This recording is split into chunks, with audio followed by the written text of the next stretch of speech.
네, 우리 귀한 찬양 참 감사합니다. 우리 하나님 말씀 함께 읽도록 하겠습니다. 누가복음 11장 9절부터 13절까지 말씀입니다. 네, 누가복음 11장 9절부터 13절까지 말씀 함께 읽도록 하죠. 같이 읽겠습니다. 시작. 내가 또 너희에게 이르노니 구하라 그러면 너희에게 주실 것이요 찾으라 그러면 찾아낼 것이요 문을 두드리라 그러면 너희에게 열릴 것이니 구하는 이마다 받을 것이요 찾는 이는 찾아낼 것이요 두드리는 이에게는 열릴 것이니라.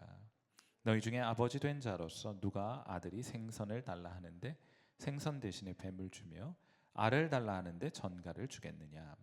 너희가 악할지라도 좋은 것을 자식에게 줄 줄 알거든 하물며 너희 하늘 아버지께서 구하는 자에게 성령을 주시지 않겠느냐 하시니라. 아멘.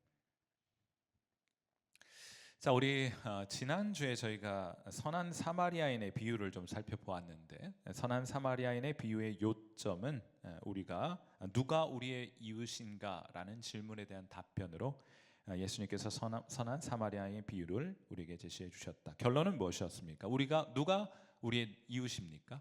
우리의 이웃은 옆집 사는 사람이 아니고 뒷집 사는 사람이 아니라 우리의 도움이 필요한 사람이라면 누구라도 우리의 이웃이 되는 것이고, 그 이웃은 우리가 정하지 않고 하나님이 우리에게 보여주시는 것이다 하는 것을 보게 되었습니다. 지난 한 주간도 여러분에게 보여주신 이웃들을 잘 돌보며 그렇게 예수님의 제자답게 한 주간을 살아오셨는지 묻고 싶습니다. 그런데 지난주에 어떤 결론을 냈는가 하면, 문제는 자, 우리가 이웃이 있고 우리 이웃을 돌보는 거 좋습니다. 거기까지는 좋은데 우리에게는 우리 이웃을 돕고 돌볼 마음도 없고, 설령 그런 마음을 가진다고 하더라도 그렇게 할 수 있는 능력이 우리에게 있지 않다. 그래서 하나님께서 이 일을 이루어 가시기 위해서 우리 안에 그냥 우리의 마음과 우리의 능력에 그것을 맡겨 놓으신 것이 아니고 우리 안에 성령을 주셔서 이 성령 하나님께서 우리에게 그런 우리의 도움을 필요로 하는 사람들 보게 됐을 때 우리에게 그들을 돕고자 하는 마음도 우리 안에 주시는 것이고, 또 그럴 능력도 우리 안에 거하시는 성령께서 주시게 된다. 그래서 우리가 우리 이웃을 사랑하는 자리에 머물게 하신다 하는 것이 결론이었습니다. 그러므로 예수님을 믿는다는 것은 정적이지 않고 예수님을 따른다 하는 것인데, 예수님은 어디에 계시냐? 예수님은 이웃들을 돌보는 자리에 계시니 우리를 그 자리로 초대하고 계신 거예요. 우리가 지난주에 이제 그런 내용 담았는데, 오늘은 본문이 기도에 관한 것입니다. 이게 어쩌면 너무나 자연스러운 연결일지 모르겠어요. 자연스러운 연결이에요. 우리가 어떻게 계속해서 이런 제자의 삶을, 예수님을 따르는 삶을 더 좀 더 구체적으로 말씀드리자면, 우리 이웃을 돌보는 삶을 어떻게 우리가 계속해서 해갈 수 있겠습니까?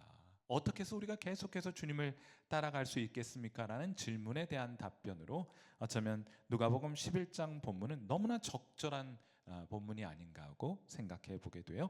어떻게 그것이 가능합니까? 기도를 통해서 가능하다는 것을 말해주고 싶으신 거예요. 다시 한번, 예수님 믿는다는 것은 앉아서 예수님 믿을 수 있는 방법은 없습니다. 예수님을 믿는다는 것은 예수님을 따른다는 것과 정확하게 동일어이기 때문이에요. 예수님을 믿는 것은 예수님 계신 곳에 우리도 함께 따라가는 것을 의미하는 것이다. 자, 그러면 예수님께서 돌보시는 자리에 계실 때는 우리 거기 가서 돌보면 돼요. 그런데 예수님께서는 이웃들과 또 하나님의 백성들을 돌보고 섬기는 일들을 하시고 잠시 휴식 시간 혹은 홀로 있는 시간이 되셨을 때 예수님은 어김없이 어디에 계셨습니까? 우리를 그곳으로 초대하고 계신 거예요.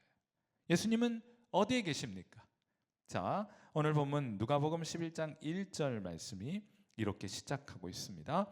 예수께서 한 곳에서 기도하시고 마치심에 제자 중 하나가 여짜오되 주여, 요한이 자기 제자들에게 기도를 가르친 것과 같이 우리에게도 가르쳐 주옵소서 하고 말씀하고 있죠. 예수님 지금 어디 계십니까?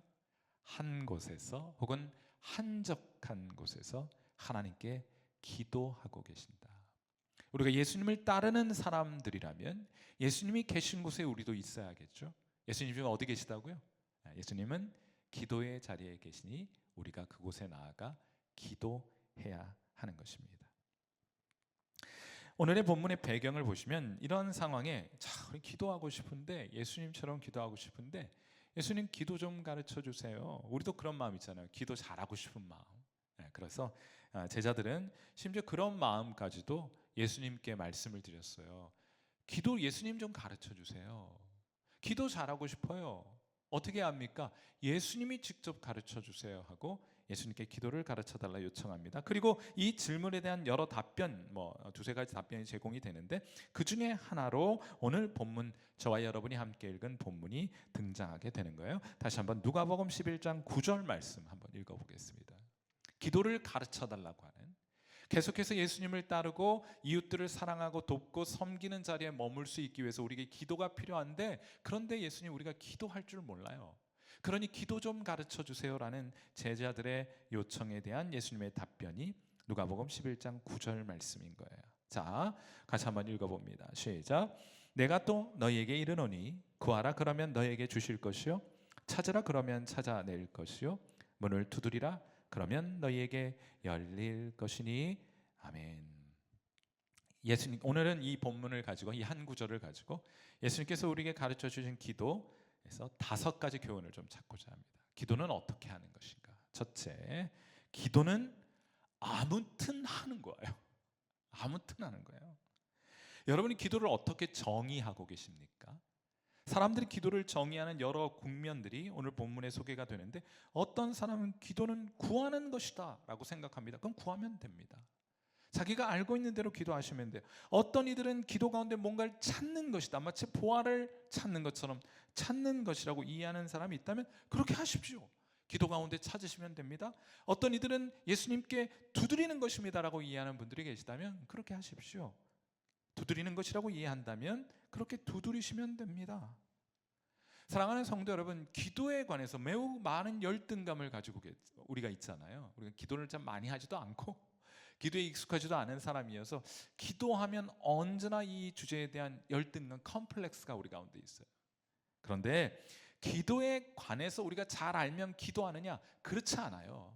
기도에 관한 책을 읽으면 기도하게 되느냐? 그렇지 않습니다. 기도에 관한 세미나에 참석하면 기도하게 되느냐? 동기부여는 받을 수 있겠지만은 그것이 곧 우리가 기도한다는 것을 의미하는 것은 아니에요. 그렇지 않습니까? 그러므로 기도에 대해 아는 것보다 훨씬 더 중요한 것이 있어요. 기도에 대한 성경적인 지식을 많이 소유하는 것보다 훨씬 더 중요한 것이 있으니 그게 뭔가 하면 그냥 기도하는 거예요. 기도에 대해서 아는 것보다 그냥 기도하는 것이 훨씬 더 중요합니다. 그러니 이것저것 따지지 말고 기도의 자리에 나와 아무튼 그냥 하시면 돼요. 여러분이 기도라고 알고 있는 것, 그것을 하나님 앞에 하시면 되는 겁니다. 아무튼 기도는 하는 거예요. 두 번째로 오늘 11장 9절 말씀을 통해서 우리가 주목해 봐야 될 것은 기도는 해야 하는 것이에요. 기도는 해야 하는 것이다. 여기 구하라 그러면 너에게 주실 것이고, 찾으라 찾아낼 것이고, 두드리라 그러면 열릴 것이라고 말씀하셨는데, 여기 말씀하는 구하고 찾고 두드리라는 것은 구하면 좋을걸? 한번 구해볼래? 한번 찾아봐, 이렇게 말씀하시는 것이 아니고 모두 명령형으로 기록되어 있어요. 기도는 하면 좋은 것이 아니라 해야 하는 것이에요. 아멘이십니까? 기도는 해야 하는 거예요. 우리의 선택사항이 아닙니다. 주님께서 우리에게 명령하신 거예요. 우리 매우 유명한 데살로니가전서 본문도 기억하시나요? 항상 기뻐하라, 쉬지 말고 기도하라고 하셨잖아요. 기도는 선택사항이 아닙니다. 그런데 많은 분들이 시간 나면 기도하고 등등, 여러분 그런 시간은 우리에게 주어지지 않아요. 제가 참 저도 고민이 되고, 저도 저의 나중에 인생이 좀 미리 이제 준비해 가야 된다고 생각하고 있어요. 우리 노년을 그냥 재정적인 것만 준비해 갈 게 아니고, 노년이 되면 시간이 많아질 것 아닙니까? 속도는 빨라질지 몰라도 시간이 많아질 텐데 그 무료해 보이는 시간을 어떻게 채울 것인가? 그건 지금부터 준비하지 않으면요, 나이가 많아서 시간이 많으면 더 영적인 일을 추구한다, 전 그런 일 보지 못했습니다. 여러분도 그런 동의하시죠? 지금부터 노년을 준비해 가야 되는 거예요.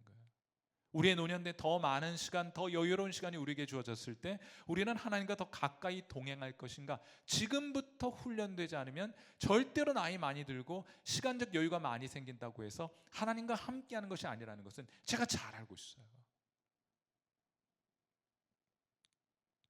사랑하는 성도 여러분, 성도에게 있어서 기도는 선택이 아니라 필수입니다. 그러므로 지금부터 이 명령에 순종하는 것을 배워갈 수 있는 귀한 은혜가 저와 여러분 모두에게 있게 되기를 주님의 이름으로 축원해 드립니다. 네, 기도는 선택이 아니라 뭐라고요? 하나님의 준엄한 명령이에요. 순종해야 될 명령입니다. 세 번째로 기도는 때 쓰는 거예요. 때 쓰는 거. 제가 이제 사실은 우리 이제 자막이 유튜브로도 나가기 때문에 굉장히 멋있는 표현을 썼어요. 근데 제 원고에는 어떻게 되어 있냐면 기도는 무식하게 하는 거 이렇게 써요. 무식하게 졸라대는 거. 형식적으로는 때를 쓰는 것으로 나타납니다. 해달라고 될 때까지 매어 달리는 거예요. 여기 뭐 구하고 찾고 두드리는 것은 구할 때까지 찾을 때까지 문이 열릴 때까지 계속해서 한다는 것을 의미합니다. 간절히 조르는 거예요. 이 본문 바로 앞에는 떼쓰는 한 여인이 재판장에 나가서 떼쓰는 한 여인이 등장하죠. 기도는 떼쓰는 겁니다. 한 집사님이 최근에 저한테 이제 차를 같이 타면서 가는 중에 교인들과 함께 차를 타고 가는 중에 저기 질문을 던졌어요. 어떻게 해야 기도를 잘할 수 있습니까? 막 어떻게 답변을 해줘야 되나, 이 기도라는 어마어마한 주제에 대해서 우리 집사님께 어떻게 안내를 해드리면 좋을까 곰곰이 생각하다가 한 단어가 딱 떠올랐어요. 한 단어 뭐냐면 진실함. 진실함. 기도는 진실하게 하면 되는 것이지 사람들이 하는 그런 화려한 미사오고 성경적인 용어들, 신학적인 용어들, 정말 사람들의 귀를 즐겁게 하는 그런 언어와 표현과 그런 어구들에 주목하고 있는 한 우리는 기도를 제대로 하지 못할 것입니다. 진실하시면 돼요. 진짜 내가 간절히 바라고 있는 것이 무엇인지, 내가 하나님을 향해서 진실하게 아뢰고 싶은 것이 무엇인지 그거 아뢰면 되는 것이지, 뭐 마음에도 없는 미사오구와 형식적인 표현들은 우리에게 무슨 유익이 있단 말입니까? 그래서 저는 대표기도 싫어해요. 그러니까 싫어한다기보다 이런 표현이 좀 어폐가 있긴 한데, 정형화되어 있어서 그 안엔 자신의 영혼이 하나도 담겨 있지 않은 그냥 다른 사람들 듣기 좋은 형식적인 대표기도 저는 하나님도 싫어하실 것이라고 생각해요. 중언부언하는 거 싫어하신다고 말씀하시고요. 마음이 담겨 있지 않은 진실하지 않은 기도를 하나님 기뻐하시지 않는다고 말씀하지 않습니까? 사랑하는 성도 여러분, 여러분이 진심으로 바라는 게 있다면 그거 가지고 하나님께 때를 쓰는 게 무엇이 잘못됐단 말입니까? 그렇게 하면 되는 것이겠죠. 그래서 기도는 아무튼 하는 거고 해야 하는 것이며 또 졸라대고 때를 쓰는 것과 관련된 것이다 말씀을 드리고 싶고, 자, 다음 네 번째로는요, 기도는 목표를 가지고 해야 하는 것이라 이렇게 생각이 들어요. 누가복음 11장 13절에 이런 말씀이 있습니다. 자, 이제 이 기도를 가르쳐 주시면서 예수님이 점점점 더 깊은 기도의 진리의 자리로 초대하고 계신데, 11장 13절 말씀 같이 한번 읽어볼게요. 시작. 너희가 악할지라도 좋은 것을 자식에게 줄 줄 알거든 하물며 너희 하늘 아버지께서 구하는 자에게 성령을 주시지 않겠느냐 하시니라. 아멘. 여기 이제 누가복음 11장 13절에는 우리에게 좀 익숙하지 않은 랍비들의 어법이 담겨 있는데, 우리가 그것을 칼 와호메르 논법이라는 표현이 사용이 되어 있는 거예요. 이게 뭔가면 말은 좀 칼 와호메르 논법, 굉장히 어렵잖아요. 쉽게 풀어 말씀을 드리자면 아주 평범한 진리로부터 경험되지 않은 비범한 진리를 말하고자 할 때 사용하는 논법입니다. 말로만 좀 이렇게 정의를 하자면 좀 어려운데 오늘 성경을 보면 너무 쉽게 이해가 돼요. 자, 오늘 이 기도를 가르쳐 주시면서 예수님께서 성경에서 아버지는 좋은 것 주시는 분을 아버지라고 부릅니다. 성경에서 아버지는 좋은 것 주시는 분이에요. 어떤 분에게 아버지는 매우 엄한 분, 뭐 이런 거 생각을 가지고 있는 분 계신데, 물론 그런 엄한 요소가 있긴 있지만은 그거보다 하나님을 아버지로 비유하게 되는 가장 핵심적인 이유는, 그 요점은 아버지는 좋은 것 주시는 분이에요. 우리에게 생명을 주셨잖아요. 아버지 때문에 저와 여러분이 이 자리에 있잖아요. 아버지는 생명을 주시고, 아버지는 열심히 일해서 우리의 생명을 보존해 주시고, 우리를 지켜 보호해 주고, 우리 자식들이 가야 할 길을 안내하는 인도의 역할을 하고, 필요한 것을 공급하는 좋은 것 주시는 분을 아버지라고 일컫는 거예요. 우리 아버지 참 좋은 분이시다.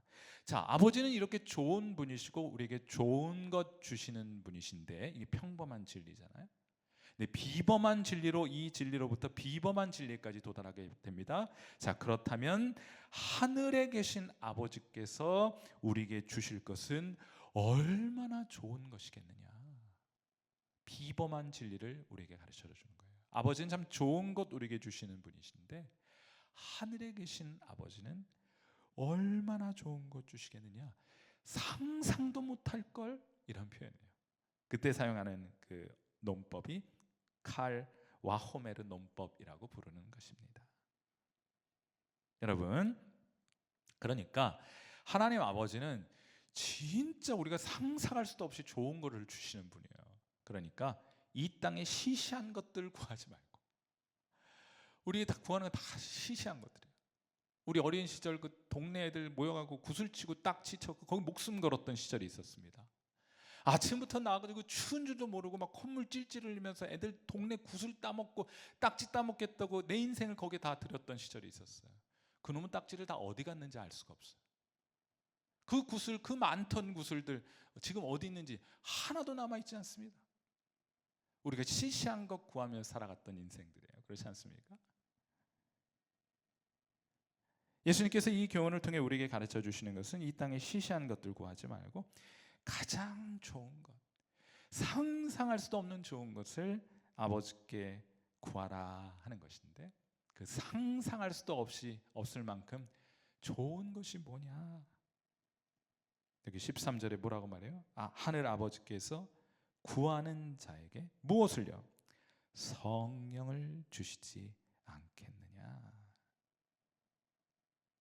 여러분, 우리가 예수님을 믿으면요, 갈라디아서 말씀이나 이런 것들 통해서 보면, 갈라디아서 3장 말씀 통해서 보면은 우리가 예수님을 믿으면 예수님 믿는 사람들에게 하나님께서 성령을 부어주세요. 자, 그런데 예수 믿을 때 주시는 성령이 있어요. 구원받은 사람들에게 주시는 양자의 영, 혹은 우리가 하나님의 것임을 인쳐주시게 도장 찍어주시게 임하시는 성령이 계십니다. 그리고 우리가 이 세상을 능력 있게 살아가게 하시기 위해서 주시는 성령이 있어요. 그런데 이 성령과 후자에 말씀드린 성령이 다른 성령이 아니라 같은 성령입니다. 그래서 이를 후자를, 우리가 예수님 믿으면 성령을 우리 하나님께서 우리에게 주시는데, 우리가 능력 있게 살아가기 위해서 부어주시는 성령을 일컬어서 같은 성령이니까 성령 충만함이라고 우리가 쉽게, 우리 이해하기 좋게 그렇게 부르고 말하는 거예요. 같은 성령이시니까. 그러니까 우리가 예수 믿고 성령을 받았는데 또 성령을 구해야 되느냐? 어쩌면 그것은 이미 우리 안에 거하시고 영원히 떠나지 않으실 테니까 그런 성령을 그런 의미에서 구하라는 것은 아니겠고, 우리가 지금 말하고 있는 것이 무엇입니까? 어떻게 계속해서 지속적으로 낙심하지 않고 우리에게 보여주시는 이웃들을 돕고 섬길 것이냐? 우리에겐 그런 마음도 없고 그런 능력도 없는데 어떻게 해야 된다는 거예요?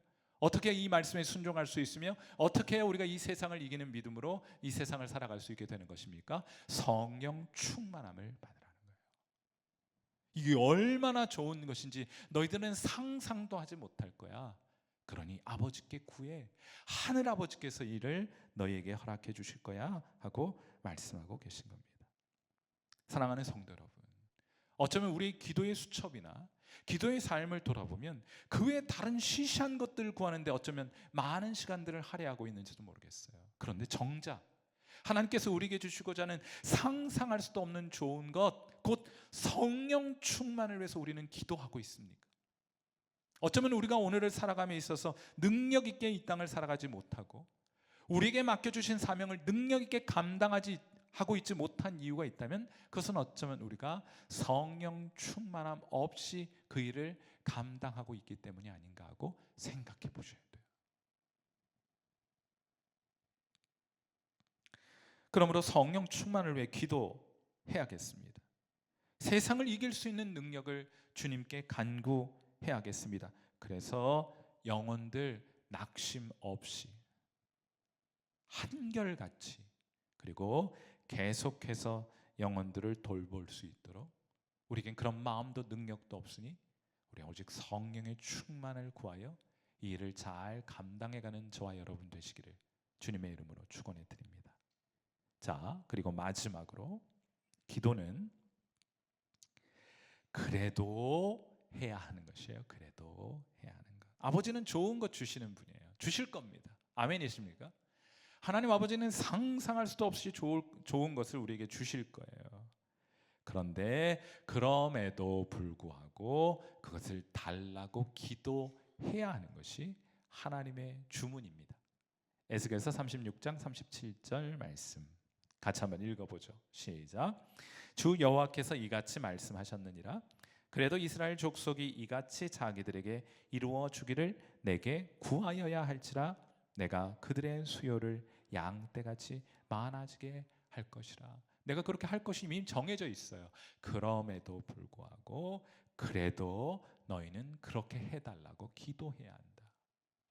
성령 충만을 하나님 우리에게 주실 겁니다. 아멘이십니까?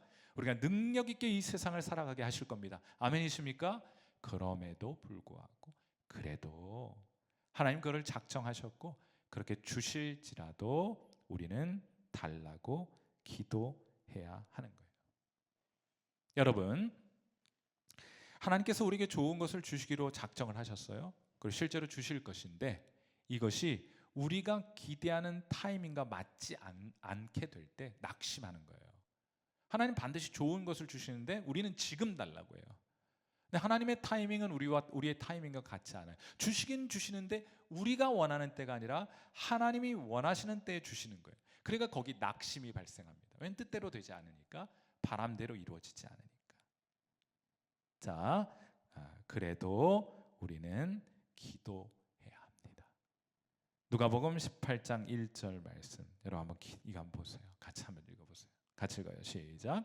예수께서 그들에게 항상 기도하고 낙심하지 말아야 할 것을 비유로 말씀하셨어요. 낙심 말고 기도해라. 너희들의 타이밍과 내가 생각하는 때가 같지 않으나 기도해라. 반드시 얻게 될 것이다 하고 말씀하시는 겁니다. 그래서 우리가 이제 이런 관계를 쉽게 표현하기 위해서, 성경적인 표현은 아닙니다. 근데 이런 이 타이밍의 문제가 발생했을 때 낙심이 생기니까 이 낙심의 문제를 목회적으로 잘 설명하고 설득하기 위해서 주로 이제 흔히 하는 표현이 기도에는 분량이 있다는 표현을 쓰는 거예요. 기도에 분량이 있다는 그 성경의 표현은 없습니다.